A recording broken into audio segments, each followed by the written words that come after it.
are doing the Into the Fae Woods release party. And for this part, and this episode, we get to have Ronald W. Gillespie Jr. on, and he's going to read his wonderful Agent Red story. And then we are going to talk about it. So, Are we though? Is that what we're doing here? yeah, Yeah, I tell you. it's release day, man. We got to celebrate. So I'm celebrating with you. How All else are we right. supposed to do this other than celebrate together? Because I Uh, even have some stuff from other artists, other authors, poets, and copious amounts of alcohol. n- not copious, but I do have a decent amount available. It's just way too early in the day to even think about it. I don't know. It's my day off, so I have tiny people running around. I'm hiding. So, well, I'm sure I have tiny people running around too, which is a bit of a problem since they're not supposed to be here, and man, they're making a mess. so But I anyway, think there's a horror movie about that. It's like what was it? The People Under the Stairs, or well, the gremlins that little tiny people. yeah. All right, never mind. And there's the borrowers and all sorts of stuff. Borrowers, yeah, the littles. I don't So know. either way, how about we start with the reading and then we'll talk about the story afterwards? Okay, well, as you know, I forgot how to read after I graduated college. When you major in creative writing, you do an exorbitant amount of reading, and the last thing I wanted to do when I graduated was to read. So, of course, I became a writer. But it always sounds better when you read your story. Doesn't it though? All right. Well, I appreciate that. Okay. Uh, should I give an intro to this or just go ahead and start and then we'll talk about it after the fact? Give an intro, then start reading, and then we'll talk about it afterwards. Make it all sorts of awesome. Okay. This story is a variation on Little Red Riding Hood, which I think would become apparent as you read the story. But I went a bit of a different direction rather than trying to rewrite a fairy tale. So take it with a grain of salt, and maybe this will become an animated series one day. Who knows? Call me. All right, Agent Red. Agent Red, take the shot. The voice in her earwig was that of her handler, a man known simply by the name Ferrari. Agent Red didn't know his real name, nor had she ever since the time she was recruited into the Hoods as Ruby Cadet. He had been her inner voice guiding her through her years of training with the Hoods. Negative, replied Red. Target is terminally wounded. Death is imminent. No mercy, came back the voice. Agent Red, take the shot. Under her namesake hood, Red heaved a weary sigh. She knew the hood masked her face to her opponent. He could not read her intentions. She held up her pistol and shrugged.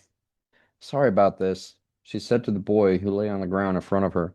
He was dressed in camouflage shades of brown with a lapel pin icon in the form of an angular wolf head.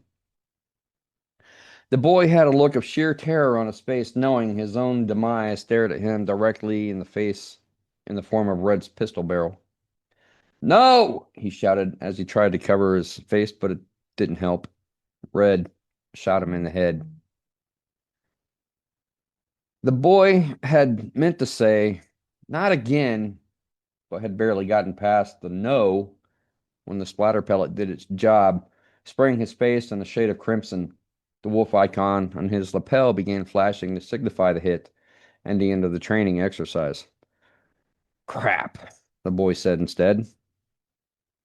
Red pulled back her hood and grinned at the boy. She holstered her pistol and held out her hand. The boy took it. Red pulled him up.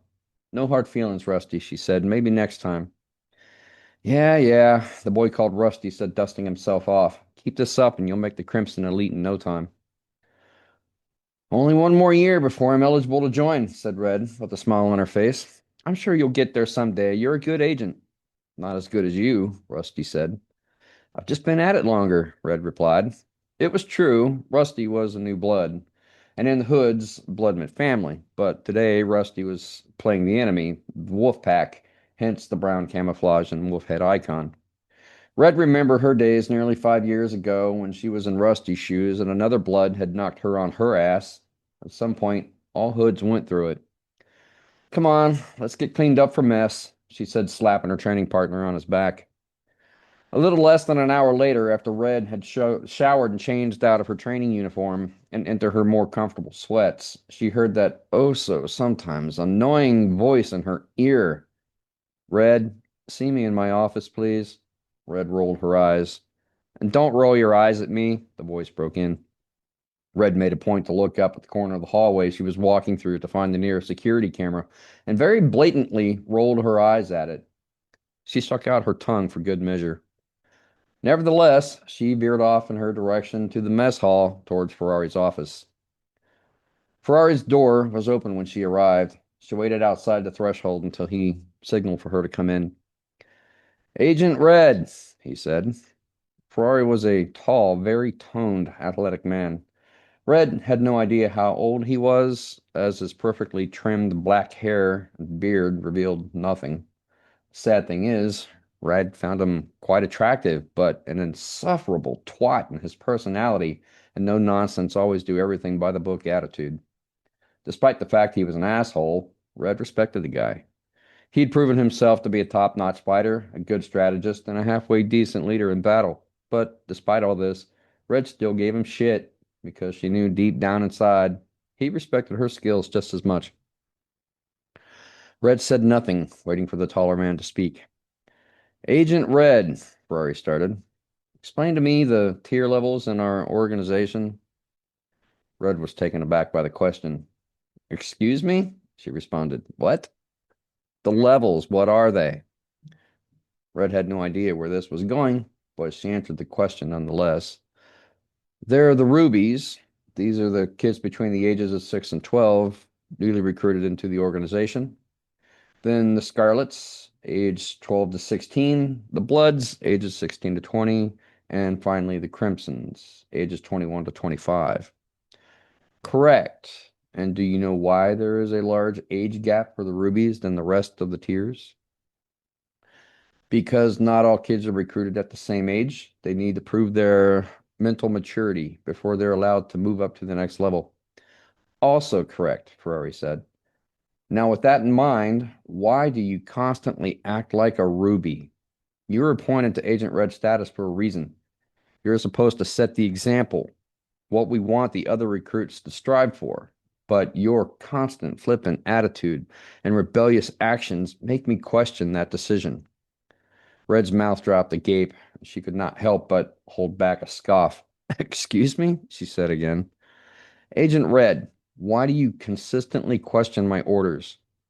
Is this a rhetorical question? Red asked, her voice only slightly dripping with sarcasm. Ferrari sighed.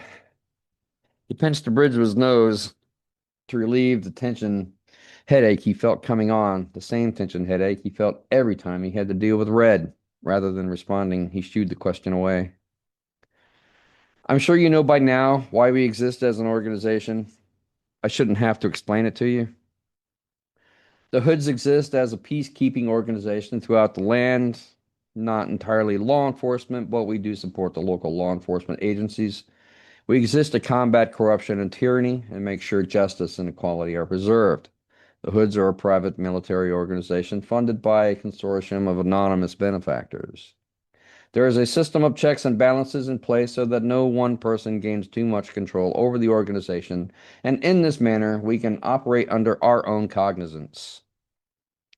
The Wolf Pack, on the other hand, while a similar organization to our own, is led by one man, Mr. Wolf, as you know. Mr. Wolf is more concerned about amassing wealth and power and believes that money can buy everything, including loyalty. The soldiers are paid extremely well, but they also have a considerably shorter lifespan. More corruption and espionage exist even within Mr. Wolf's own ranks. But Wolf believes people are an expendable commodity and he can just buy more. And usually, he is correct. The inherent greed within people is staggering when you think about it. Because we exist on different sides of the morality scale, it is up to us to display the principles by which we are governed. And lately, you have not been doing that. Your sarcasm and rebellious streak are seen counter to what the hoods stand for. It's reckless and, quite frankly, not deserving of your Agent Red status. As you know, we find our future agents and recruit them at young ages. Most of them come from orphanages and foster homes, such as yourself. I know you don't remember, but that's how you came to us, and you showed great promise. We give our recruits a home, a place to feel like they belong, and many of them come back later and say they appreciate it despite the rigorous training we put them through. Therefore, I can't understand why, when you're so close to graduating, you develop this sarcastic and rebellious streak. We try very hard to instill the principles by which we are guided by all of our recruits, and I don't question your loyalty, but the attitude has got to change. I know you only have a year and some change before you're out of my hair for good and you can move up to the Crimsons, but please try to be a good example for the lesser hoods. The shit I let you get away with isn't gonna fly if you ever want to stand a chance getting into the Crimson Elites. You need to rein it in a bit, understand? Red thought about that. The Crimson Elites were a specialized group of the Crimsons. They were the best of the best. They received more in-depth and privatized training than any of the other tiers within the hoods. Red had wanted to be a Crimson Elite ever since she had learned about them as a Ruby recruit. How or why she had been chosen to become a Hood, she had no idea.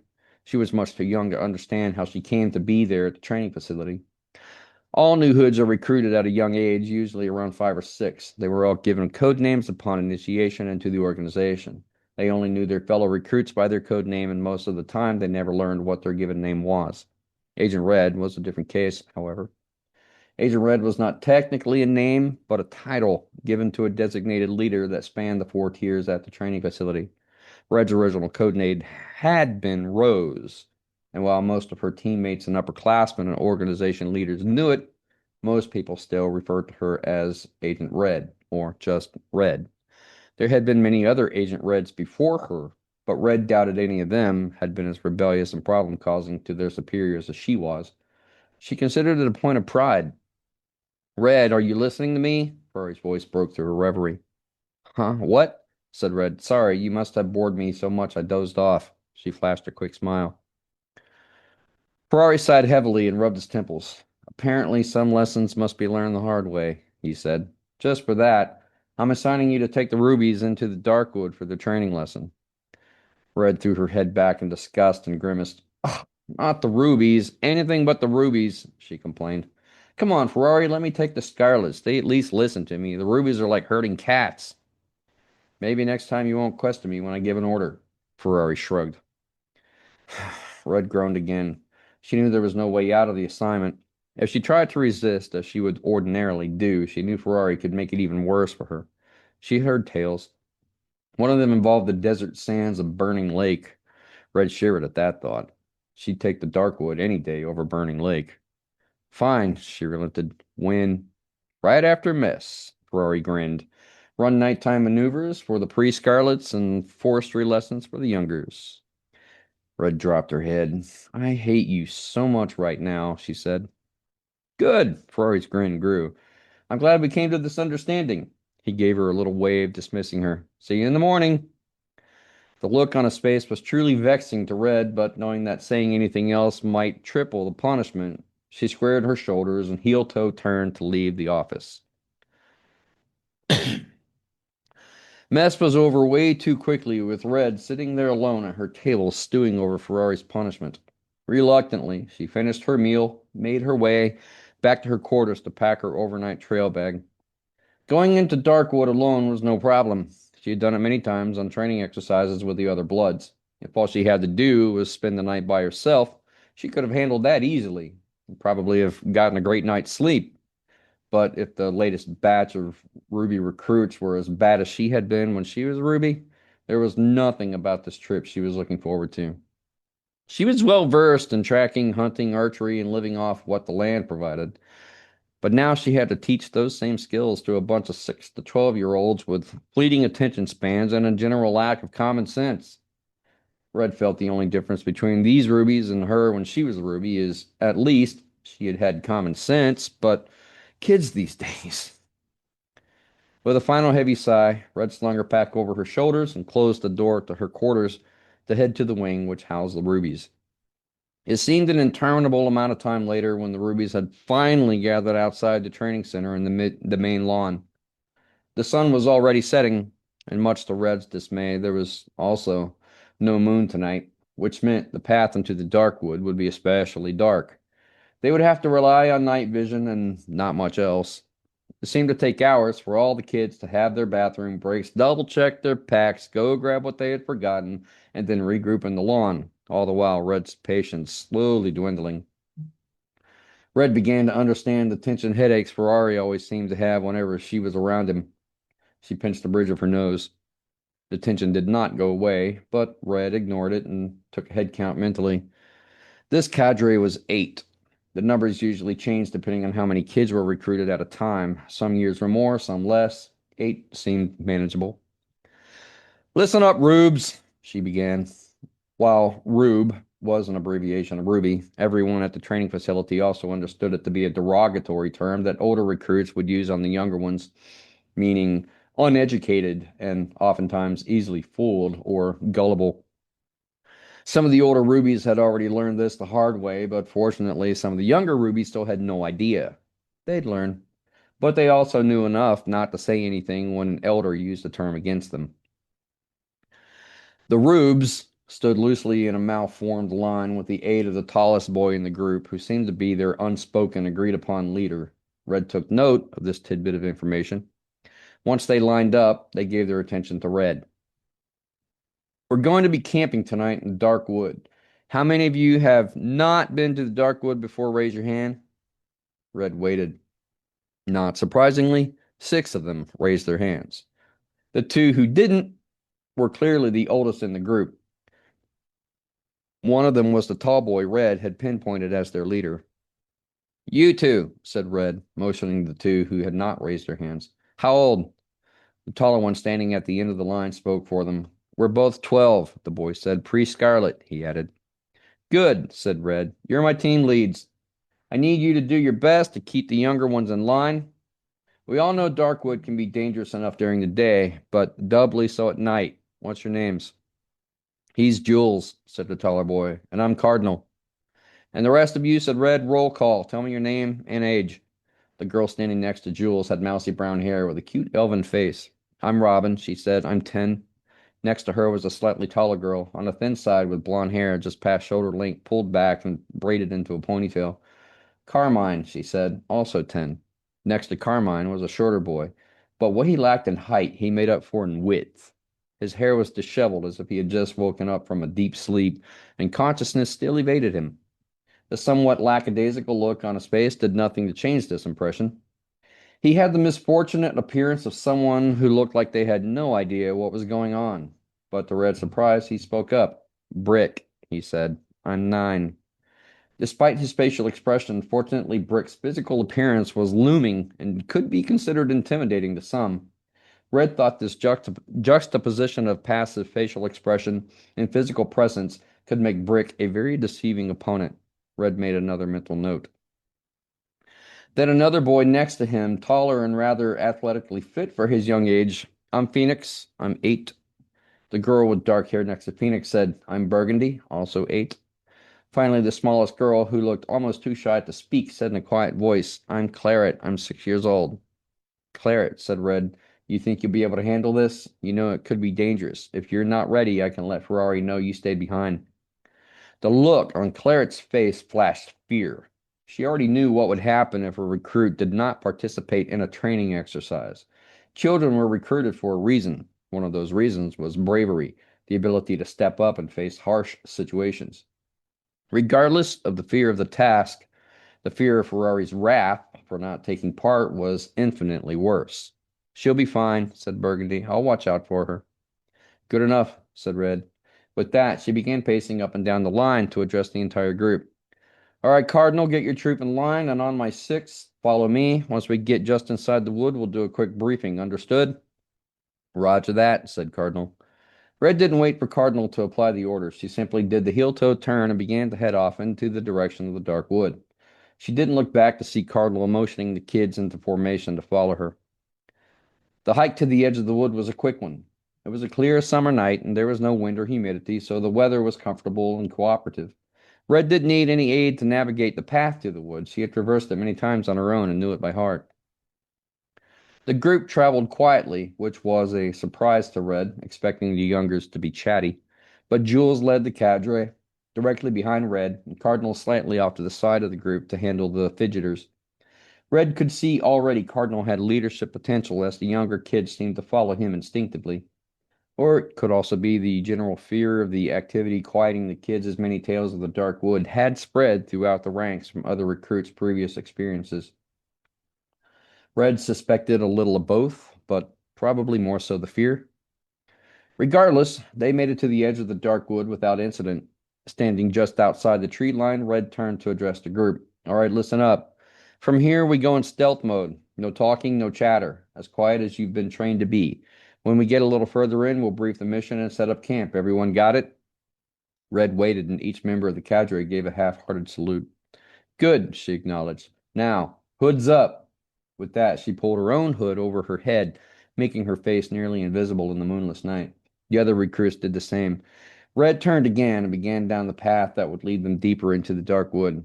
Red knew the phrase, hoods up, was not just an order to don the namesake of their organization, but it was also a call to action, a warning. It was an unspoken rule that meant from that point, everything was serious and to be on the alert. She knew she didn't have to tell the Rubies this. It was universally understood throughout the Hood organization.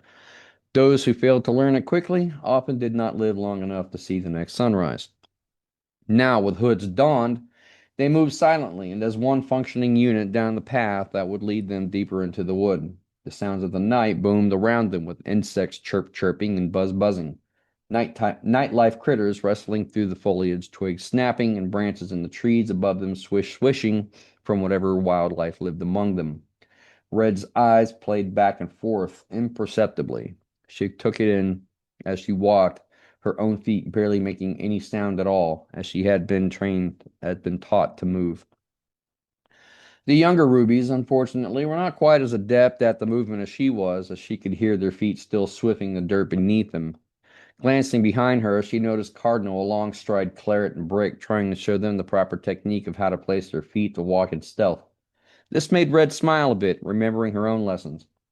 But, to their credit, the kids were genuinely trying under his tutelage. Red had to turn around and walk backwards, though, because she did not hear Jules' footfall at all, only to find the boy directly behind her, hood pulled low over his face, affecting a very intimidating look here in the shadows. Red almost did a double take, not expecting the boy to be following so closely. She caught herself, however, not wanting to show any signs of weakness in front of the kids. She merely gave him a thumbs up in appreciation, also taken as a sign of everything okay. The boy returned the gesture. They continued to move, at least in partial silence, for another 20 minutes before reaching a clearing. It was a spot other recruits had used many times before for training exercises and overnight camping maneuvers.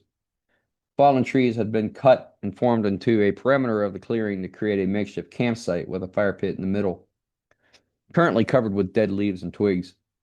They would not be using the fire pit tonight as it was warm enough. They would not need a fire, and the purpose of this exercise was stealth. Fire would only draw attention from unwanted nighttime visitors. Red truly did want the Rubies to survive the night, and she doubted they were ready for a fight at this early in their training. She motioned for them all to gather round.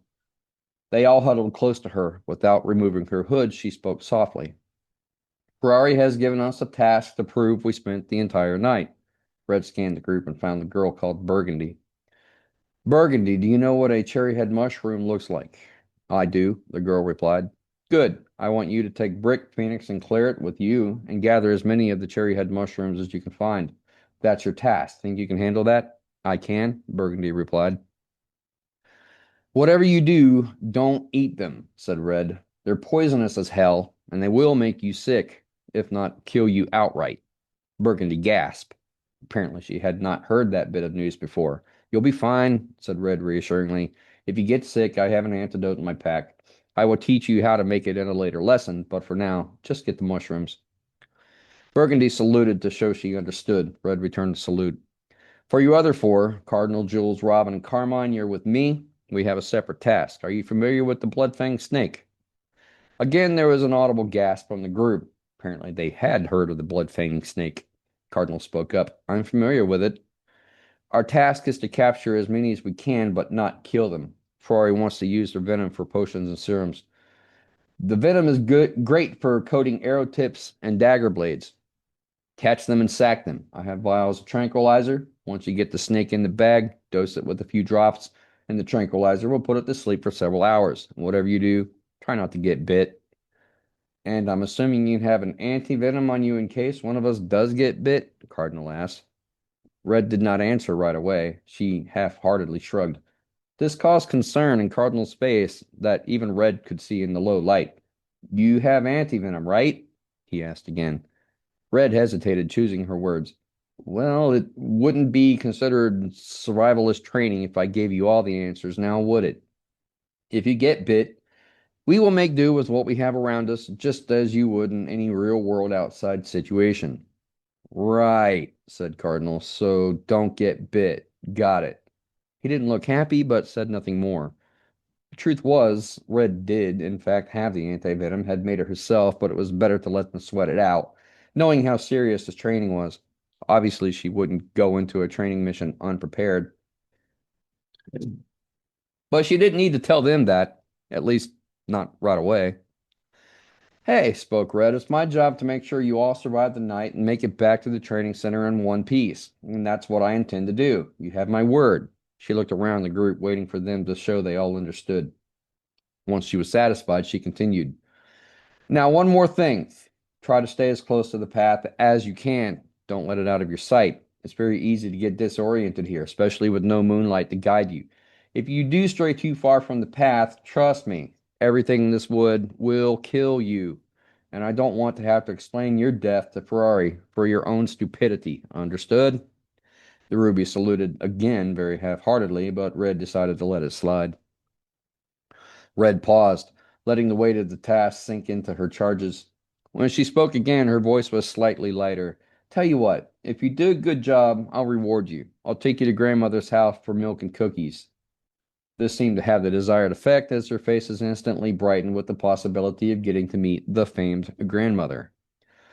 Red knew grandmother was just another code name, a title such as her own, though she had no idea what grandmother's original code name had been before she acquired the maternal title. Grandmother had been another Ruby recruit just like Red, who had worked her way up through the ranks to ultimately become one of the primary colors in the Hood organization Color Guard Council. The Red Hoods weren't the only Hood agents out there. They spanned the globe with different regions hosting different colors. There were Yellow Hoods and Blue Hoods as well. Though Red had never met any of them, she had only ever known Red Hood family.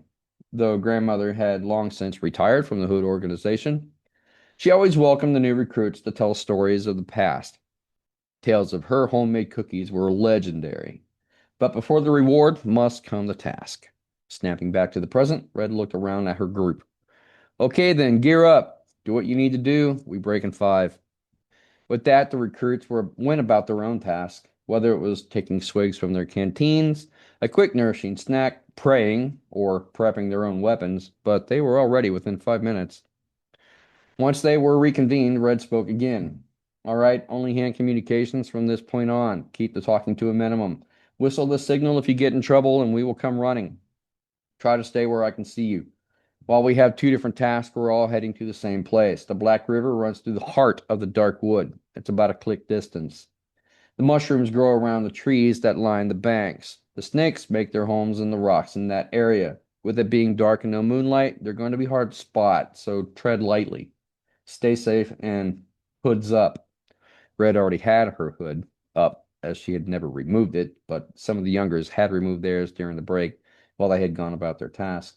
Now, all with their hoods up, Red motioned the signal to move out. Once again, they moved in silence. Red was delighted to find that Brick and Claret were improving with their stealth stepping.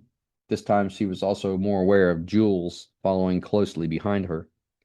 The kilometer trek to the Black River was unnerving as Red constantly anticipated danger at every leaf rustle and twig snap, but they stayed on the well-worn path that she knew well from many years of traveling down it. In the darkness and the quiet, she became acutely aware of all the sounds that would be otherwise imperceptible. She could hear the individual breathing of all the kids and could pick out which ones were already getting tired, and those who were better at controlling their breath. Drake was already huffing. Claire was breathing quite shallow, but looked unfazed. Jules could have passed for dead if it weren't for his constant forward movement. Phoenix seemed to have unlimited energy, as if he just wanted to flat out sprint to the river. Burgundy looked lost in a daydream. Carmine and Robin walked side by side. Neither seemed to be struggling.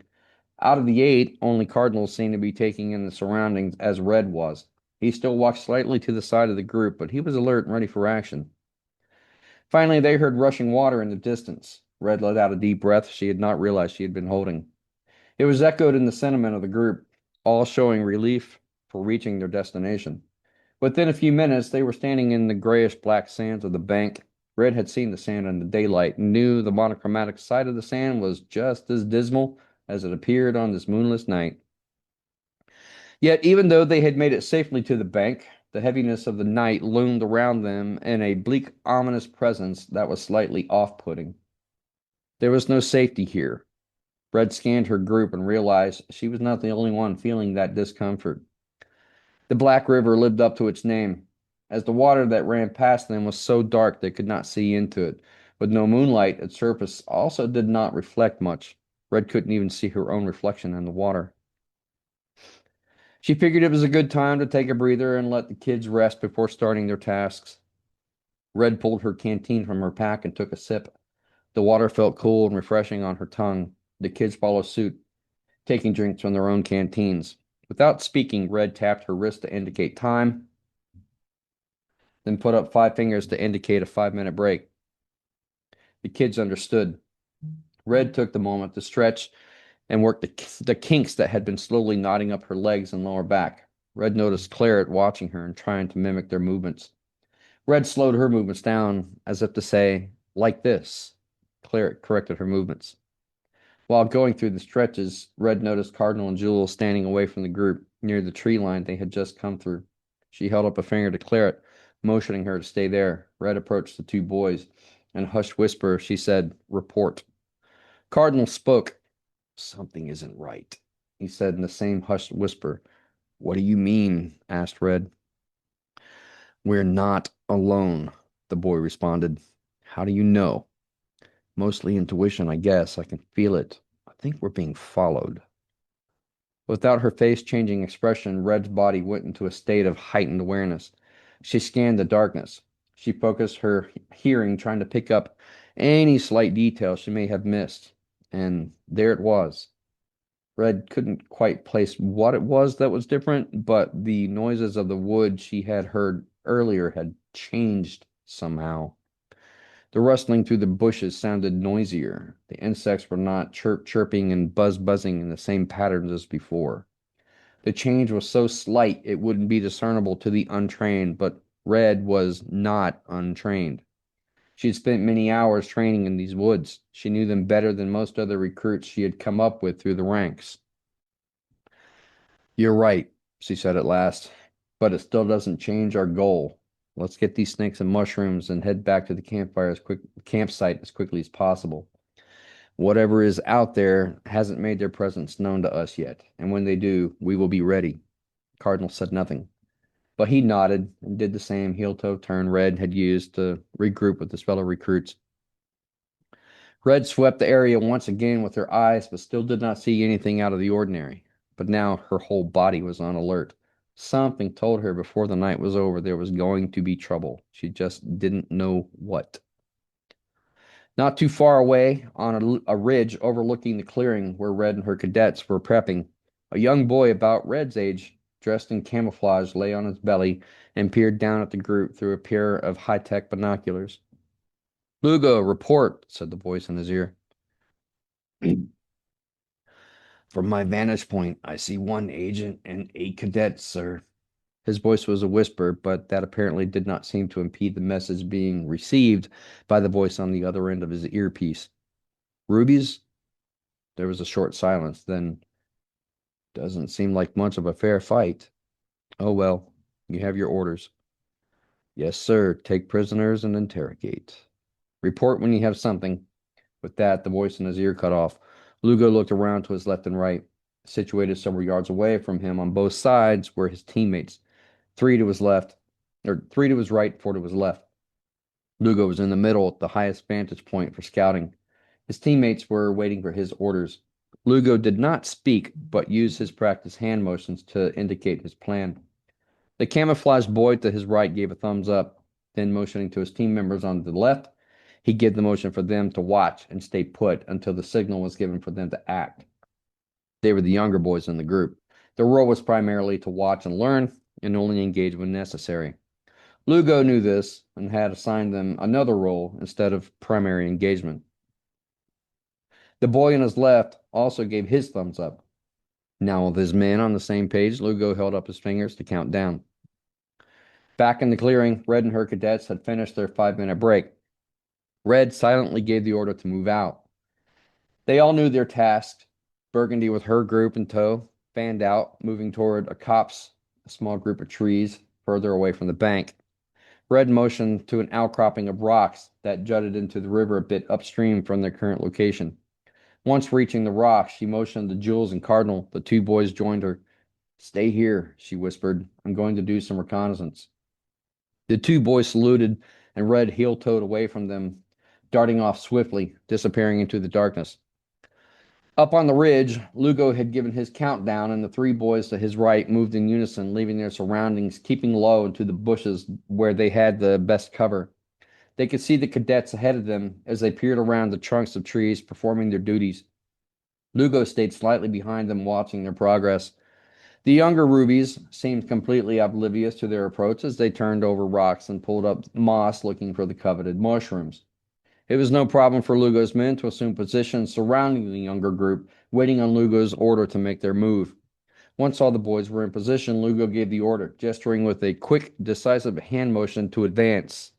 With that, the 3 boys of the camouflage wolf pack jumped from their respective hiding spots with loud shrieks, brandishing their weapons as mayhem broke loose. This also served as a signal for the other half of Lugo's team to make their move on Red's older cadets, currently led by Jules and Cardinal. However, rather than running down the ridge to attack the group in the rocks, they were the snipers of the group, each with bows and crossbows. They began raining arrows down on Jules and Cardinal's group. Take cover, shouted Cardinal. Both Robin and Carmine dove to cover among some of the larger rocks, brandishing their own crossbows. Jules shouted, We're under attack! Hoods up! With that, he produced an extendable 6-foot staff, his preferred weapon of choice. The rain of arrows and bolts continued, and Jules, with expert agility, used the staff to deflect arrows left and right, not a single arrow getting through his defense. On the ridge, Cardinal called. Both Robin and Carmine looked up to where he was pointing. Promptly, they took aim and began returning arrow fire to the boys behind them, or to the boys above them. Unfortunately, the ridge was just shy of effective targeting distance, and their crossbow bolts fell short. The Wolfpack boys on the ridge, however, had the advantage of gravity. Their arrows cascaded downward. While not precise, the barrage was enough to be dangerous. Rather than try to haphazardly evade the raining arrows, Cardinal began a mad sprint up the incline toward the Wolfpack's position. He pulled a sword from seemingly out of nowhere, one that had not been visible anywhere on his body before now, and used it to deflect arrows much like Jules with his staff. Cover us! Shouted Jules as he chased off after his teammate. Robin and Carmine did exactly that, shooting upward a spray of crossbow bolts that any experienced soldier would have been proud of. During this time, Burgundy's group had not been dormant. They had only given the illusion of being taken by surprise, but Red, in her capacity as leader, had warned the girl that Cardinal had detected trouble and to be on the alert for anything.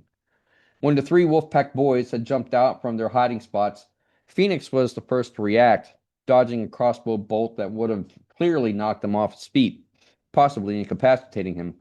But he rolled, landing on one knee and pivoting so quickly his attacker had no time to react. Phoenix produced a throwing knife and hurled it at the wolf pack boy. It struck him squarely in the chest. The boy in camouflage looked down at it, surprised for a moment, then grinned maniacally as he gripped the handle and pulled it from his body armor. The knife had done no damage. With deft fingers, he threw the knife back at Phoenix, who once again dodged, the knife landing in the dirt. The next boy was larger and of stocky build. He catapulted himself toward Brick, but Brick was unfazed. He took the brunt of the collision and dug his heels into the terrain. He gripped the Wolfpack boy on the shoulders and immediately tossed him to the dirt. Then Brick took a fighting stance, holding his hands up. He gave a motion with his fingers and said, "Come on, let's see what you got." The Wolfpack boy was slightly taller than Brick, but Brick was just as stocky as the Wolfpack soldier. He approached Brick with caution. He too put his own hands up on a fighting stance. Then the two boys went at it, engaging each other in a grapple. The fight commenced. Burgundy's opponent was a boy who stood taller than her by at least a full head. He casually sauntered up to her with a smile on his face. "I don't even need weapons for you," he smirked. "This'll be easy." Burgundy, rather than to respond to his taunt, replied with action, sending out a kick so lightning fast the taller boy did not see it happening. He only felt the crack of her foot against his nose and his head rocking backward from the impact. The boy reached up with his hand, catching a trickle of blood from his nose. Looking at the dark liquid, he grimaced. "You bitch!" he spat. Then, using the greater size with his considerable strength advantage, he lashed out, punching Burgundy hard in the chest, causing her to fly off her feet and land on her butt in the dirt. She felt the blow through her body armor, which luckily had absorbed most of the impact. Still, it caused her to choke out a cough. She had no time to recover, though, as the boy was already bearing down on her. The taller Wolfpack boy hitched his leg to land a well-placed boot in her rib cage. Burgundy anticipated the move and caught the foot just before it made impact. She pushed the foot upward, causing the boy to lose balance. Unbeknownst to him, the smallest of the group, the 6-year-old Claret, had crawled unseen behind the taller Wolfpack fighter, and trying to correct himself was teetering over Claret's back, landing on his own butt in the dirt. Claret jumped up excitedly and threw herself on top of the boy, flailing down uncontrolled wild strikes that scratched the boy's face. Claret laughed insanely as she did this. Unfortunately, for all of her gusto, her size was still no match for the tall boy. With one broad sweep of his arm, he sent Claret flying off him, where she also landed in the dirt. By this time, Burgundy had recovered and moved toward the boy, gripping a short baton that looked imminently deadly in her hand. She swung it hard at the boy on the ground, but the Wolfpack boy was quick, and he rolled out of the way just in time as a cloud of dust exploded where he used to be. "You're going to have to do better than that, princess," he taunted again. Now, back on his feet, he produced his own baton, equally as long as Burgundy's. "Get him, Burgundy!" Claret called from the ground. She was already crawling away, making space for the two fighters. Burgundy swung again, a wide sweeping arc, but the Wolfpack agent easily evaded it, the smile returning to his lips as he seemed casual and nonchalant toward his opponent. He blocked Burgundy's next strike with his own baton and retaliated by thrusting the tip in her own nose, causing it to spurt blood, just as his own had. "Now we're even," he said. Phoenix, for his own match, did not seem to be faring any better than Burgundy. His opponent had matched Phoenix skill for skill. Phoenix knew he was only marginally faster, but the Wolfpack boy was better at straight hand-to-hand combat, causing Phoenix to resort to evasion tactics over direct engagement. Phoenix knew he could not take him strictly one-on-one. He would have to outsmart the boy if he were to come out of this the victor. His opportunity came when suddenly the Wolfpack boy reached out to an object which had been thrown at him. From the corner of his eye, Phoenix saw Claret, who had repositioned herself near a tree. She was picking pine cones from the base around the tree and hurling them at the Wolfpack boy with remarkable accuracy. One after another, she lobbed the pine cones, not giving the boy the chance to initiate another attack on Phoenix. Using this opening, Phoenix ran toward and tackled the boy, hugging his legs and driving him backwards. The Wolfpack boy hit the ground hard with a loud Phoenix drove his shoulder into the boy's solar plexus, causing the Wolfpack soldier to exhale a sudden rush of air. The fallen opponent's eyes went wide as blood rushed from his face, turning him as white as the moon might have been if it were showing on this night. Phoenix did not relent, however. He immediately mounted, pinning the boy down. Then Phoenix began raining punch after punch after punch down on the Wolfpack boy's face. The blow to the boy's solar plexus had knocked the wind out of Phoenix's opponent. Delivering punch after punch did not give the boy time to regain his breath. It did not take long before the light of consciousness disappeared and the boy's eyes closed. His head lolled to the side. Phoenix did not dismount immediately, though. He was breathing rapidly. He gave in to his emotion and dropped one more final blow with a sickening crunch to the boy's nose. His opponent would not be waking up for a while, and when he did, he was going to have one hell of a headache. Claret saw this and began jumping around excitedly. "Woohoo!" she shouted. Her sudden verbalization caused the other fights to momentarily cease as all the combatants looked up at the young girl. Brick was the first to capitalize on the lull. He was laying on his back with his opponent on top of him. His face was bruised and red and showing some swelling from the multiple elbows the Wolfpack boy had managed to deliver from his upper position.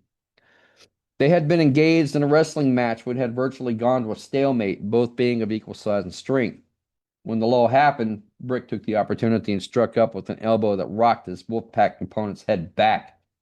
This was all the slack that Brick needed to move his position, looping an arm around the boy's neck and squeezing tightly, then leaning back quickly and driving his opponent's head into the dirt. The Wolfpack fighter immediately went limp. Whether it was from lack of oxygen going to his brain or the conk to his head from the earth, Brick did not know, but he pushed the limp boy's body off him and slowly rolled over to force himself into a standing position. Then suddenly he coughed harshly as a spray of blood erupted from his mouth. Brick clutched his midsection as the fire ran through it. He knew that somewhere in the fight his opponent had broken one of his ribs. It hurt like hell, but Brick clenched down on the pain, trying to ignore it. That only left Burgundy with her taller opponent. He, however, seemed barely fatigued, still toying with Burgundy. He was aware before she was that suddenly there were three very pissed off hoods approaching on him. "Get him!" Claret yelled. Immediately, the group began running forward with their weapons at the ready. The Wolfpack boy, knowing he was suddenly on the losing end, disengaged his battle with Burgundy and beat a hasty retreat into the woods toward the ridge. The hoods followed closely behind. During this time, Red had not been dormant. She had spotted the Wolfpack team leaders as he followed behind his men. When his three teammates had engaged Burgundy and her group, he had turned back, thinking a group of preteens would be no match for his experienced men. He decided to see how his men on the ridge were handling Cardinal's group. Red anticipated this move. While keeping to the shadows, she shimmied her way up the nearest tree, and using the stout limbs, she moved from tree to tree, following the team leader. Lugo, however, was also experienced. His eyes were keenly tuned to the night sounds, and a random snap from above him caused him to gaze upward, just as a looming figure in a red hood descended from the branches. Lugo was caught off guard as the crimson mass landed on top of him, knocking him to the ground with a loud yelp. But Lugo was no stranger to this kind of attack. He gripped Red in a tight clinch and rolled with her, gaining the top position. He tried to punch down at her, but Red, who was also experienced in this type of attack, was quick and had wrapped her right leg around his torso, then with a twisting movement had launched him off her to the side. The two scrambled to their feet. Lugo pulled out a knife. Red, from somewhere within her uniform, manifested a whip. Lugo's eyes widened, but he continued striking forward with a mad thrust. It was too slow. Red flicked her wrist, and the whip cracked and pierced the night. Lugo was instantly struck by a searing pain in his arm, causing it to spasm. His hand opened, and the knife dropped to the ground. Lugo reflexively gripped his arm with his other hand, trying to clamp down on the pain. His eyes never left Red, who was winding up for another lash of the whip. Lugo wasted no time, and ignoring the pain, he rushed forward, bowling Red over. She hit the ground, and the whip scattered off somewhere into the underbrush.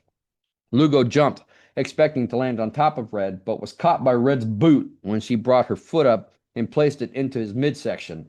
Red pushed with momentum, and again Lugo went flying over top of her. He landed with a dull thud. Lugo felt a twinge and a snap in his right arm. Now on top of the pain from the whiplash, a new round of pain settled in as he knew for certain it had broken when he landed. This caused Lugo to hesitate. This hesitation was all the opening Red needed. Slowly, she approached him, and as he looked up at her, expecting the finishing blow, Red did just that. Again, bringing her boot up, she stomped Lugo squarely in the face. Lugo reflexively brought his arm up to try and block the blow, but it landed regardless, sending even more pain throughout his nervous system. Fortunately, this mixture of pain sensations made him forget about his broken arm, and he used it to thrust himself out of the way as Red's boot came down once more. It landed in the dirt, giving Lugo enough time to regain his feet, but he was unsteady. However, Lugo would be damned if he brought a bad name upon the wolf pack by giving up that easily. Even though he could barely see straight, Lugo somehow managed to unholster his pistol. Aiming it roughly in Red's direction, he squeezed the trigger, but Red was not there. She had already dropped to the ground and performed a forward roll, popping up to Lugo's side, striking out with her left hand. She knocked the gun offline, then using her right hand, delivered a hard cross to Lugo's jaw. The next thing Lugo saw was total black as he lost consciousness. But not done yet, Red unholstered her own pistol.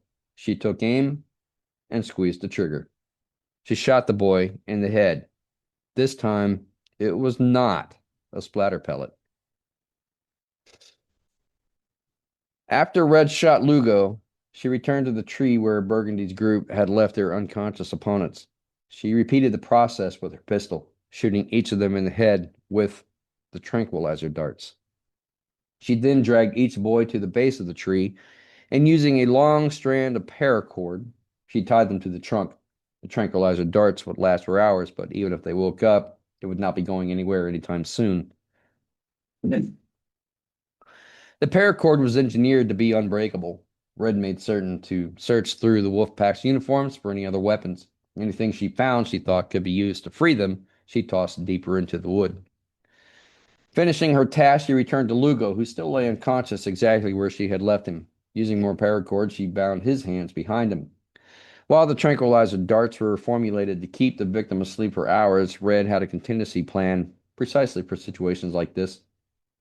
She reached in her pack and found a small clear vial filled with a white powder. She popped the top off the vial and waved it under Lugo's nose. The smelling salts were a quick countermeasure to the darts. They had an acrid, bitter odor, which left a metallic taste on the tongue. If the victim was exceptionally hard to wake, a small dose of the powder could be placed on the tongue, which generally did the trick within mere seconds once it was ingested. It was not toxic in small doses, but could lead to stomach issues and vomiting if administered in too great a dosage. It was not precise science, but this was not the first time Red had needed to use the salt. Wake up, she commanded. The boy didn't move. Red nudged him in the rib cage, not lightly, but not hard enough to cause damage. The Wolfpack team leader moaned as his eyes slowly opened. What's your name? Red asked. Screw you, Hood, Lugo responded, though somewhat groggy. Red nudged him with her boot again, this time slightly harder. The boy winced. Lugo, he said finally. My name is Lugo. Well, Lugo, I don't know why you're here, but what say we go find the rest of your team? Get up. Lugo did so. Red shoved him on the shoulder to get him to start marching, and she kept her gun at the ready, pointed at his back.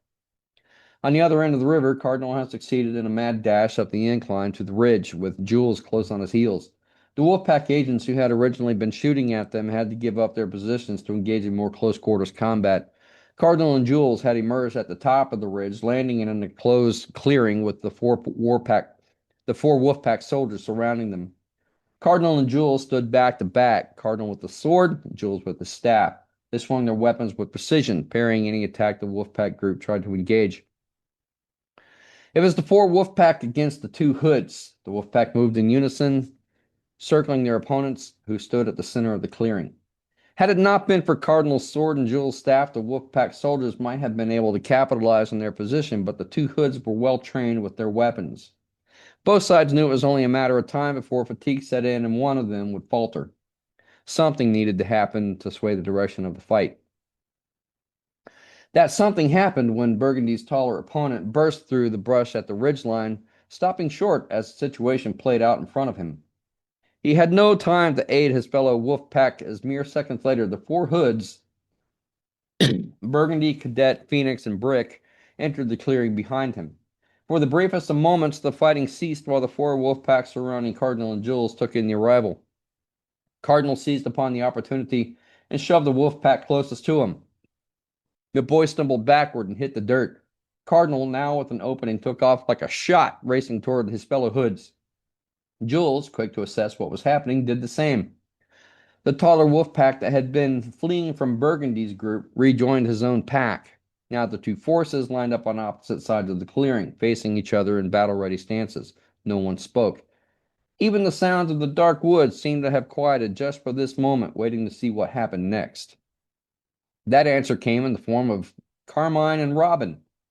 Once the volley of arrows had ceased, the two had left their position behind the rocks and made their own way up the incline toward the ridge. However, before bursting into the clearing, Carmine had held up her hand, motioning Robin to pause. The two crouched in the trees on the perimeter of the clearing as they watched the rest of their teammates begin to square off against the Wolfpack team. Carmine motioned Robin, angling her head toward a spot just behind the Wolfpack. They moved silently, putting themselves into strategic position. Carmine reached into a pouch attached to her belt and pulled something out Robin could not clearly see. Carmine held it up. Robin's mouth dropped open in shock. Carmine's face expanded in a wide smile, her eyebrows rising slightly. Robin placed a hand over her mouth to stifle what would have been a very audible laugh. Carmine aimed the object in question at the closest Wolfpack, whose back was clearly visible to the pair. She pressed a button on the device, and a long monofilament wire shot out from its tip. The barbed end of the monofilament pierced through the boy's body armor, and he was suddenly filled with 20,000 volts from Carmine's taser. The Wolfpack boy spasmed uncontrollably, causing quizzical chaos within the clearing as Robin made her gambit, rushing forward, brandishing her own extendable staff, and swung it at the legs of the next closest Wolfpack soldier. The boy was suddenly swept off his feet. Robin brought the staff down, slamming it on his chest as hard as she could. The boy reacted in surprise. At that moment, all hell broke loose as fighting erupted everywhere in the clearing. Hoods and Wolfpack racing toward each other, no specific opponents in mind, just a mad melee scramble. The fighting continued for interminable minutes until the entire group was startled by the sound of a gunshot. All fighting ceased as all the combatants, surprised by the sound, looked around to see what was happening. At the edge of the clearing stood Red, her arms still extended above her head, a small puff of smoke emanating from the barrel of her pistol. Even more surprising, kneeling at her feet in front of her, his arms bound behind his back, his face a bloody pulp of a mess, was Lugo, the leader of the Wolfpack team. His mouth was gagged and his facial expression was hot enough to melt steel. Red lifted her foot, placed her boot on Lugo's back, pushing him forward, causing him to plant face first into the dirt. "Enough!" Red shouted. "Hoods up! You know what to do." And they did. The rubies were a flurry of motion as they extracted weapons and disarmed their opponents, gathering the Wolfpack team in a huddle and binding their hands behind their backs. Seeing their leader held captive, the rest of the fight drained almost instantly from the other Wolfpack members as they felt defeated at the sight. Red approached Lugo and pulled the gag from his mouth. She had to gag him during their trek to prevent the constant flurry of swear words erupting from Lugo's mouth. "Talk," she commanded. "Why did you attack us?" Lugo did not speak right away. He looked at his comrades and took another boot from Red, placed harshly against his shoulder to get him talking. "We didn't know you would be here," Lugo began. "We were on a training exercise, but when we became aware of your presence, I radioed back into HQ and received new orders." "What orders?" Red prompted.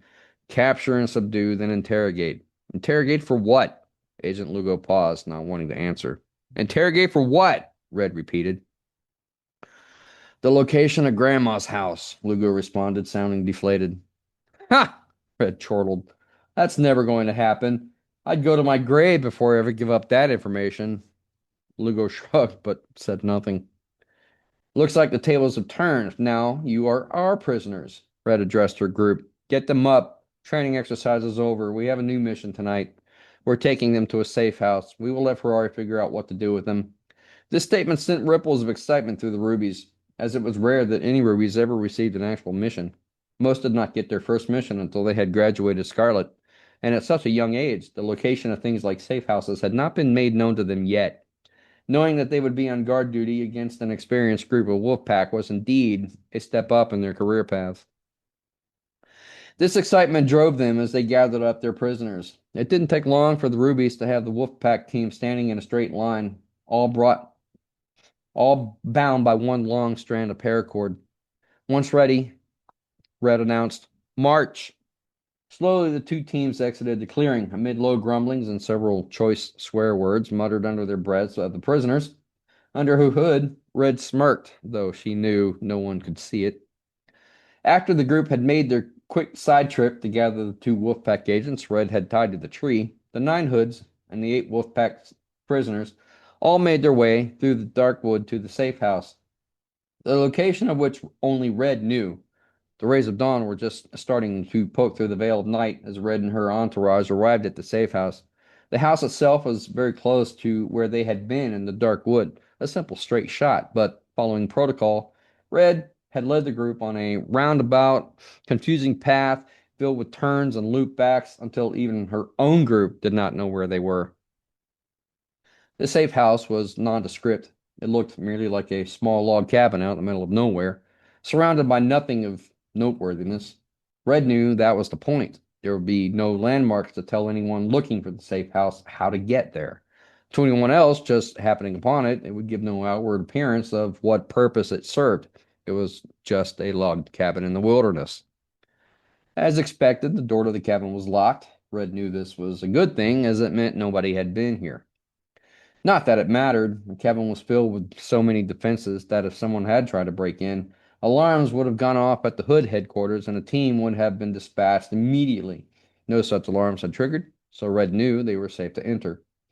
As her group stood behind her guarding the Wolfpack prisoners, Red made it a point to hide her emotions as she placed the palm of her hand in a specific spot on the door, noting nothing outwardly appeared to happen, but there was a slight click and the door swung open. Red ushered her group inside. Once all were inside, she closed the door behind them, then made sure all the defense alarms and perimeter scanners were activated. "Hoods up," Red began. "We can talk freely here. Follow me." Red moved toward a bookshelf that was filled with tomes of various sizes, none of which Red had ever bothered to look at. There was a small bust of some former Hood agent sitting on a pedestal next to the bookshelf. Red placed her hand on top of the statue.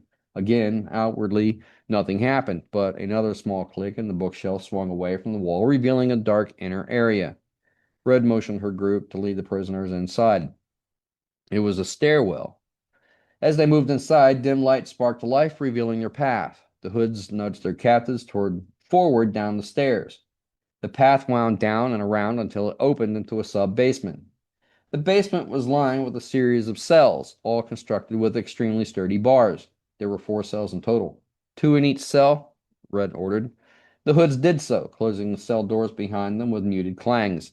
"I'll call Ferrari," Red said. "They're fine for now. You can go back upstairs and clean yourselves up. Debriefing in 5." The Hoods were silent as they made their way back upstairs. Red was the last one up and closed the bookshelf behind her with a heavy thud. Then, moving over to a nice antique-looking writing desk, she tapped her finger on its top and a large monitor sprang up, flickering to life with an image of the prisoners now contained in the sub-basement. Red fished in her uniform and pulled out her earwig. Placing it in her ear, she tapped another unseen button on the desk. "This is Agent Red to Ferrari," she said. "This is Ferrari." The voice came back instantly. "Red, where are you? It's sunrise. I expected you back at the compound by now." "We ran into a snag," Red responded. "We were attacked by the wolf pack." That caused the voice on the other end to pause. "Report," Ferrari said. "They're being held prisoner at the safe house. Their team leader's name is Lugo. There are 7 others with him. Apparently they were also on a training exercise, but once aware of our presence, were given orders to capture and subdue. I suppose the joke's on them.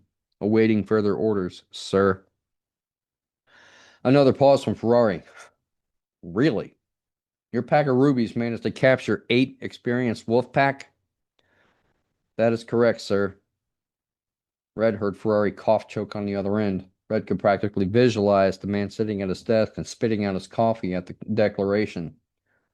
I'm shocked, Ferrari said. Red felt he could have kept the incredulousness out of his voice a little more. Yes, really, she said with absolutely no hint of sarcasm. While Ferrari might have expected that the lack of sarcasm again caught him off guard. I'll dispatch a team right away, he finished. The communication went dead. Red removed her earwig and placed it back in her uniform. Now we wait, she said aloud to no one in particular. When she turned around, she found her team all gathered, staring at her. Red took in the team. Burgundy's nose was bandaged, Brick's midsection was wound with medical tape, and he was clutching his side with care. They all seemed exhausted and no worse for the wear. You all did a great job tonight, Red started. I'm very proud of you. I will make sure Ferrari gets a full briefing of what you did tonight. He has dispatched the team, but for now, stay strong, grab some food, and rest up. Once Ferrari gets here, we can debrief then. She looked around at her team. Any questions? She asked. Claret raised her hand almost timidly. Yes, Claret. Claret looked around at her older teammates. Is this... She hesitated, but when no one stopped her, she continued, Is this grandmother's house? Red chuckled. I think it'd be more accurate to say it's one of them, though it's not the house. That is to say, it's one of the houses in grandmother's network. The Hoods have safe houses situated all over. As you progress in your training, you'll start to learn where many of them are. This just happened to be the closest to where we were. The location of grandmother's actual house is sacred and very closely guarded. Not every Hood agent gets to learn where it is. Have you been there? Claire continued. Red nodded. I have. That's one of the privileges of being appointed Agent Red. And I still intend to keep the promise I made earlier that if you did well, I would take you all there. I haven't forgotten, and I believe you all did a good job. But I will still have to get the clearance for us to go there. That's even above Ferrari's level. Unfortunately, we will have to wait and see what they decide. She paused, then added, Be proud of yourselves. For a pack of rubies, you did an amazing thing tonight. With that, Red paced off toward the kitchen to explore the refrigerator. Ferrari's arrival was much quicker than Red had anticipated. She expected to be holed up in the cabin for hours watching over the prisoners, but Ferrari and a group of 6 Crimson Elite were there within an hour. The man had a hard time hiding the amused expression on his face, which he tried to keep passive, but Red could tell. She had known the man long enough. She knew he was impressed. Red took Ferrari down to the sub-basement where Ferrari could inspect the prisoners for himself. He paced back and forth, saying nothing. Then, finishing his inspection, he motioned Red to join him again outside. We'll take it from here, Ferrari said. What happens from here on is above your current clearance level, but don't worry, we will take good care of your prisoners. This statement was ominous and accompanied by a slight smirk, something Red had never seen cross Ferrari's face. For now, get your group back to the compound, and we can do a full debriefing when you are all rested. You've been through a lot tonight. You deserve the break. Yes, sir, Red agreed. She was too exhausted to show her sarcastic, defiant self. She merely saluted and heel-toe turned to go back to her group, which were waiting for her, also clearly exhausted. But before she made it back inside the door, she paused and turned around. Oh, I almost forgot, she said. What's that? Asked Ferrari. Here. She handed Ferrari 2 sacks she had slung on her back. What are these? They're your mushrooms and snakes, Red said. With that, she left Ferrari with his mouth hanging open, holding the 2 sacks. Then she heard something she had never heard before. Ferrari laughed. Once back inside, she rejoined her team. Ferrari heads from here. We are released. Grab your gear. We march in 5. We're going home. A wave of relief swept through the group as they let out audible sighs. The next morning, Red was slow to wake up in her own bunk. Her earwig was flashing on the nightstand next to her bed, indicating there was a message waiting. She placed a small instrument into her ear and said, Play. The message was from Ferrari, requesting a meeting in his office. Red grumbled. She smushed her pillow down over her face and let out a silent scream into it. But reluctantly, she rolled over, got out of bed. With heavy arms, she struggled into her uniform. Once dressed, she decided Ferrari could wait a little longer. If she was going to do this, she was going to need coffee. She needed to stop by the mess hall first. Now, with coffee in hand, she stood before Ferrari's desk. The man still looked fresh, the same as last night when he had arrived at the cabin. She wondered how he did it. She thought maybe that was a trick you must learn to be in Ferrari's position as a hood. Perhaps it was something they learned in the Crimson Elite. Red thought maybe one day she also will get to learn it. Ferrari was relaxed as he began speaking. "Good morning," he said. "I hope you are well rested. I hope now is a good time for a full report. Better sooner, while the details are still fresh in your mind." Red sighed and took another sip of her coffee. "Burgundy has a broken nose. It's been reset, but I'd recommend putting her on light duty until it heals. Brick has a broken rib. He's a trooper, though. He says he'll still be ready to fight, but I ordered him to rest for a few days just to be safe. Cardinal and Jules are both bruised and scraped up, but they can still fight if necessary. I'd still recommend a day or so for them to recuperate. The rest of them did not receive any serious injuries and should be ready to go whenever they're needed, especially Claret. That girl's a fireball. Her actions were most impressive in how she supported her team. That shouldn't go without being noted. Overall, they all acted and fought at or above their level, which is quite impressive for a group of rubies. It should be noted in their files." Ferrari took this all in, then spoke. "That's great, and I will make sure they all receive commendations, but you didn't answer my question." Red sighed heavily. Knowing she was not going to get out of this easily, she relented. Slowly, she began to recount the events of the night, starting with her observations from the initial lineup leading into the dark wood and ending with locking the prisoners up in the basement. The story took some time to tell, and it took more than one cup of coffee for her to get through the entire ordeal, but she did it. Now, sitting in a chair next to Ferrari's desk, she watched as the man sat with his fingertips pressed together. He wore a look of deep thought. "That is an impressive tale," he said. Then, after a brief pause, Ferrari leaned forward. "I just have one question." "Yes." "When did Carmine get a taser? Does she not know that is an illegal weapon to have at her level?" "Honestly, sir, I have no idea," Red replied. "I suppose that could be an oversight on my part, as I did not do a thorough inspection of their weapons before we left. I'll take the hit for this one, as they are ultimately my responsibility. Still, given light of the situation, I must admit it was quick thinking on her part, and for better or worse, it turned the tide of the fight to our favor." "Spoken like a true leader," Ferrari said. "Good answer." Then he made a shooing motion with his hand. "No matter. It's a small detail that I will doubt will make it into my final report." She said nothing. She took another sip of her coffee, her third cup by this time. Ferrari, then coming out of his reverie, leaned forward again, now all business. He pressed a button on the keyboard that sat on the desk in front of them. "Your recounting has been recorded. You're free to go. Stand by for further orders." With that, he turned his attention to his computer monitor and began typing. Red frowned, but she knew the conversation was over. She rolled her eyes up to the ceiling. "And don't roll your eyes," she heard Ferrari say. She looked back to the man who, to Red's surprise, was smiling. Red smiled to herself as she exited Ferrari's office. Feeling the weight of mental exhaustion from retelling her story and not having any other pressing matters to attend, Red returned to her bunk and crashed down in her bed. When she awoke later, she checked the clock in her nightstand. She was surprised to realize she had slept the rest of the day and all the way through the night. It was now the next morning. Not surprisingly, however, her earwig was flashing again, indicating another message. She placed the device in her ear. "Play," she said.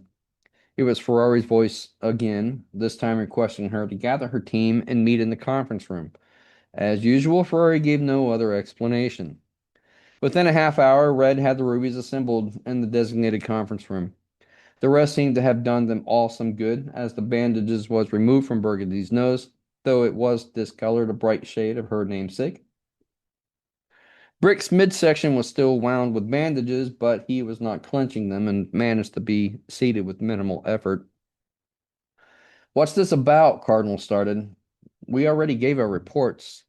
"Your guess is as good as mine," Red replied. "I was just told to gather the team and meet in here." Ferrari didn't give a reason. He usually never does.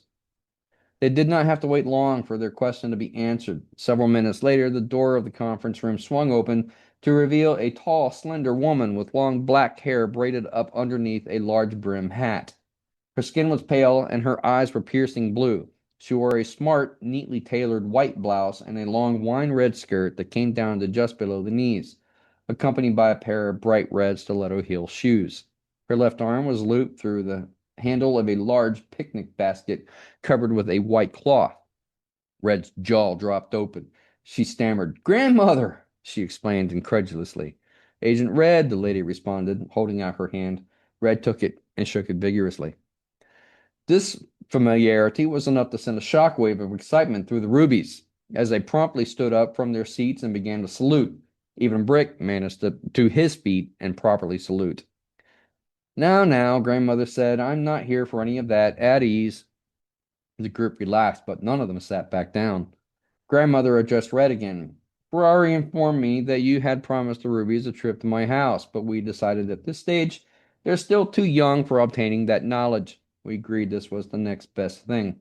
She paused, looked at the group. "I brought cookies," she said with a smile. She sat the picnic basket down on the conference table and removed the white cloth. The kids could not help themselves. They gathered around, peering at all the goodies within the basket. There must have been every kind of cookie imaginable. Their mouths instantly started watering. "Dig in," Grandmother said. The Rubies did not have to be told twice as they descended onto the basket like scavenger birds, picking and choosing their treats. "Of course, I didn't come just to bring treats," Grandmother continued. "I also came to give some special commendations." This caused a pause mid-chew as their attentions were suddenly taken away from the cookies. The Rubies straightened up simultaneously, trying to wipe away any crumbs and swallow their mouthfuls. "You will all be receiving commendations for your bravery in combat and for my understanding, showing exceptional skills, but I'm here to extend two commendations personally." The tension in the room was palpable as the Rubies hung on her every word, waiting to see who would be receiving the commendations. "Agent Cardinal," Grandmother began, "for showing exceptional leadership skills and bringing your team to victory on what was supposed to be a mere training assignment, I award you this medal for meritorious leadership and appoint you as the team's official leader from this day forth, effective immediately." Cardinal stood completely rigid, trying to hide the emotion in his face as Grandmother pinned the medal to his uniform. "Agent Jules," she continued. Jules straightened even further. "For showing bravery in battle, not leaving your team lead behind, and overall support and dedication to your teammates, I award you this medal for meritorious combat readiness and appoint you as first lieutenant to your team leader from this day forth, effective immediately." As if the lighting in the room was not bright enough, the smile on Jules' face made the lights vie for competition. Cardinal patted his teammate on the back, saying nothing. "One more," Grandmother said. "This one is a special award, not one I often get the opportunity to hand out. Therefore, it is absolutely my honor to award it." She addressed the group.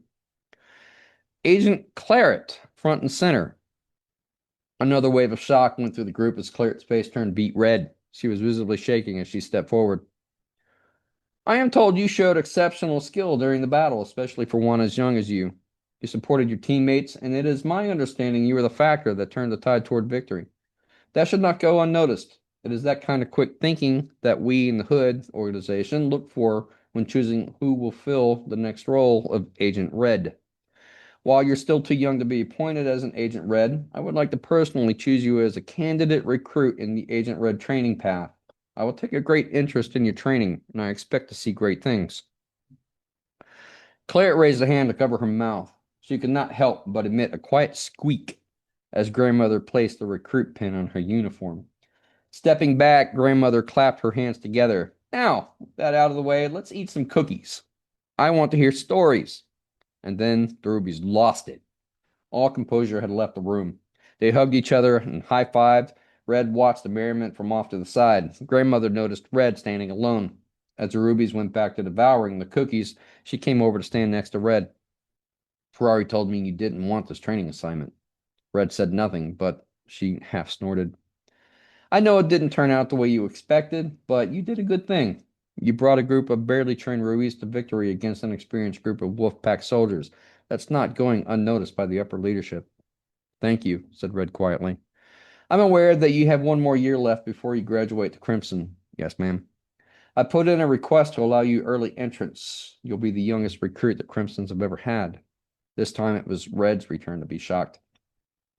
Slowly she turned toward grandmother. She was about to say something, then realized there was so much she wanted to say, she did not know where to begin. She ultimately ended up saying nothing, her mouth hanging open, trying to process this new information. Grandmother chuckled. I have no doubt you're going to succeed and do great things. You start next week. With that, grandmother walked off back toward the cookies, leaving Red in a state of stupor. Rather than standing there with her mouth hanging open, the only thing Red could think of doing was filling the gap with a cookie. The thought echoed in her head. Next week, she would be a full-fledged Crimson. As she took a bite of the chocolate chip cookie she had chosen, the thought was pushed out by only one other thought. Grandmother really did make the best cookies. The end. I love that story. I've read it like 3 times, and now I still do believe it's better when the author reads it. So, how did you decide to turn Red Riding Hood into a special ops program? Oh God, I'm sweating over here. Uh, I am too, but it's hot in Texas.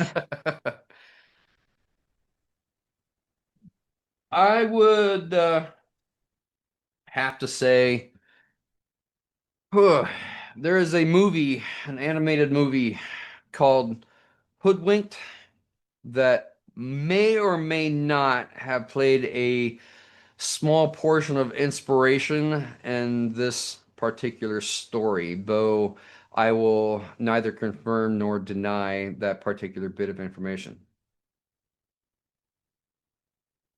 Did it take long to think out the structure of the or corporation that they work for? Yes and no.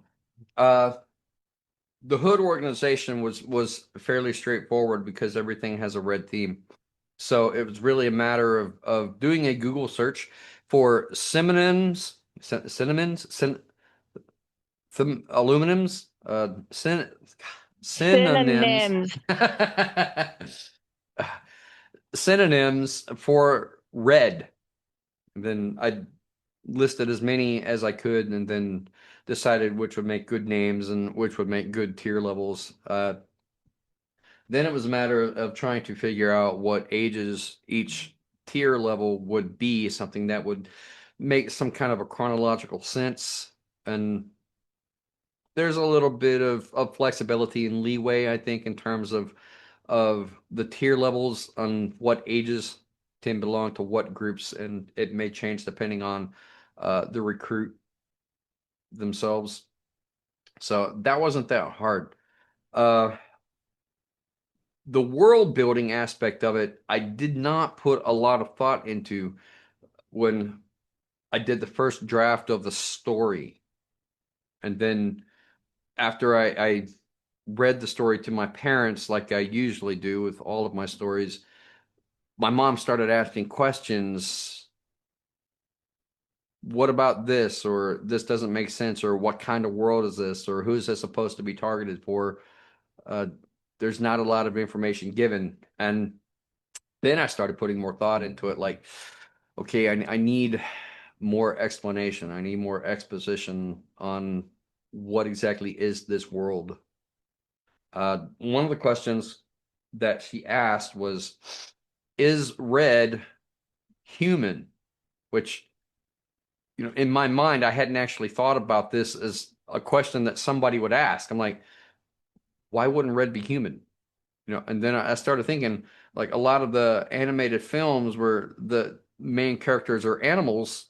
And I thought, well, I mean, if this was an animated version of it, then yeah, that could very well be a question somebody would ask. What kind of animal would Red be? If she's not human. But in my mind, when I wrote it, yeah, Red was human. So it's all human organizations, and they're only based, I suppose, kind of on the premise that I think Hoodwink started for me, and then I had to build up a world that would explain why this organization even existed. So there's probably still questions that could be answered and a lot more world building as far as like the hierarchy of the wolf pack structure, which would be relatively similar to what the hoods do, just with more uh, wolf related names. And we would eventually get to meet Mr. Wolf, the head of the Wolfpack organization, and find out, what kind of character he is. And I feel like there is a lot of opportunity to continue this world and missions that they could go on and things of that nature. So it's certainly something that I could revisit in the future if I were interested in continuing this story, which is always a possibility. But with so many other stories lined up, it might be a while before I ever come back and revisit it. I don't know. It just depends on what inspiration strikes me. Okay, when it comes to the figureheads, like Ferrari, is the whole collection of figureheads named after other vehicles, or do they get to pick their own names, or are they given? Well, all your names are aliases or handles that are given to you when you are recruited into the organization. So, no, they're not named after vehicles or whatnot. They're all named after synonyms of red. Everything would be some kind of a theme on the word red. And Whereas the name Ferrari automatically comes car. well, the name Ferrari, when I think of Ferrari, I usually think of red Ferrari. I mean, Ferraris can be, basically any color, but for me, a Ferrari would indicate a certain shade of red for that particular car. The really Okay, bright red flaming Ferrari. I think of something like what Magnum PI drove, something like that. okay. The different missions that they could go on, there are so many that could happen. The other characters, how did you come up with the ages? Because right now you have like my kids' age range in that one group, all three of them. And I'm sitting here thinking, okay, I can picture Cassie doing this, but Dante's going to be the chaos agent.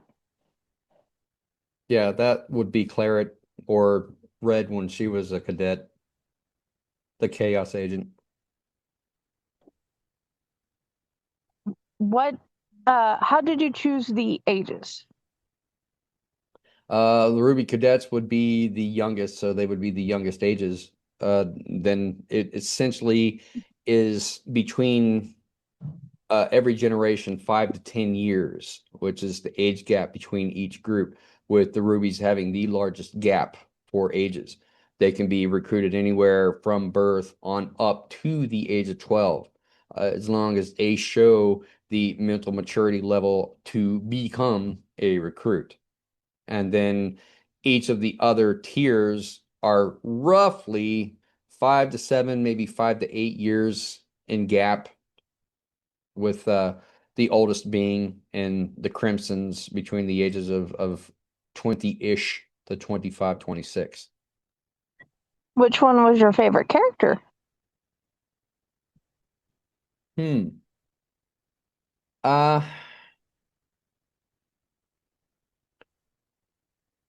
I don't necessarily know if I had a favorite character per se, since the majority of the story is kind of told from an mostly omniscient first person point of view, which largely follows Red herself, and then sort of circles around the group, telling the action of what's going on.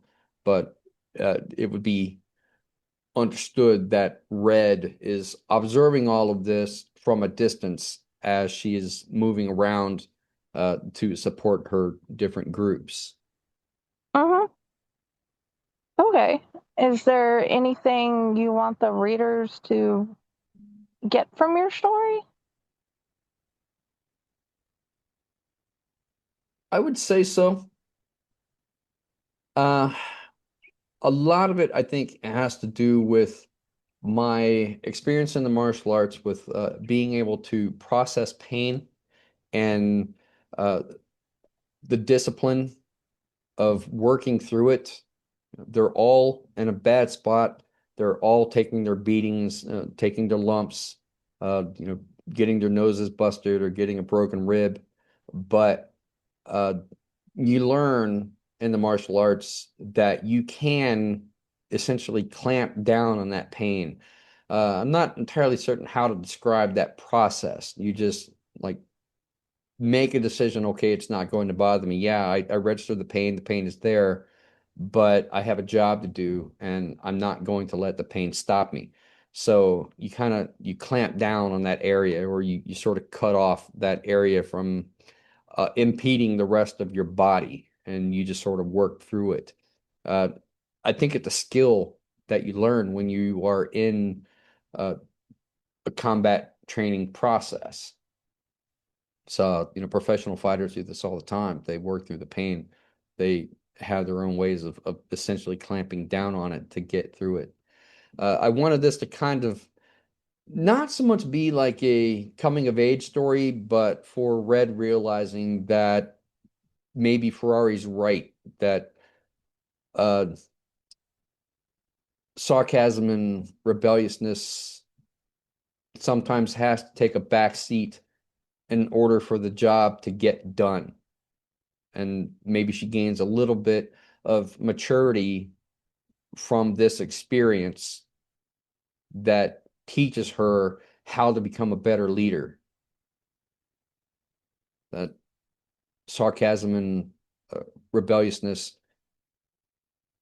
is not always the best way to be. That maybe Ferrari's right. And it gives her a little bit more respect for Ferrari and the lesson that Ferrari is trying to teach her, she learned.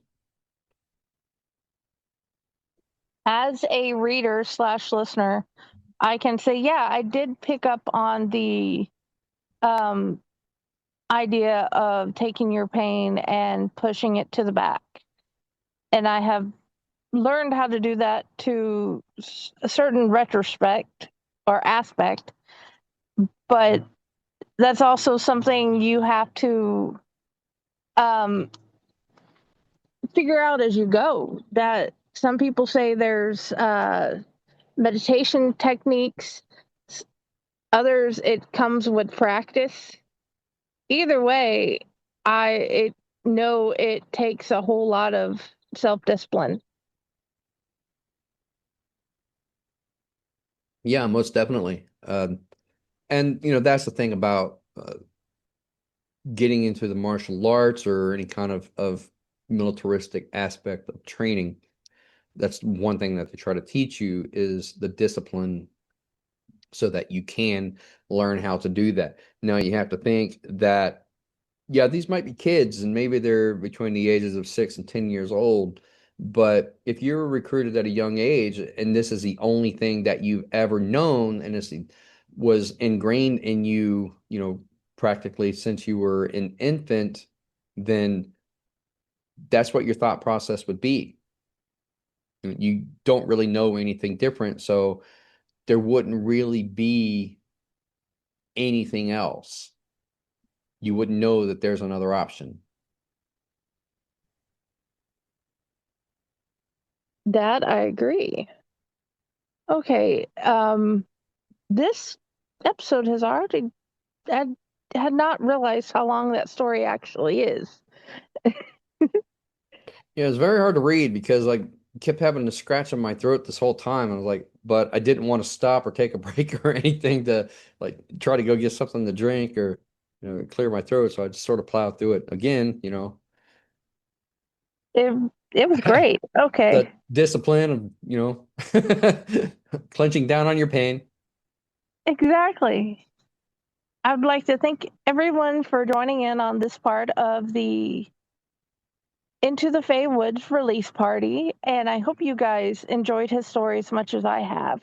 Like I said, this is my fourth time around with the story, and his was the first one I made two graphics for because I'm like, you know what? No, I want to go ahead and have both, at least the first two done, and then go from there. And yes, thank you for reading, and I hope everybody has had a good time so far. Well, if you like this story, just wait till you hear the next one that will be in Facor's next anthology, which is pirate themed. Oh, yeah, I can't wait for the pirate things to come together. But please check out Into the Fae Woods. Take time and listen to the other four readings that we have up. And thank you. Have a wonderful day or evening, whichever it is for you. Thanks, everybody.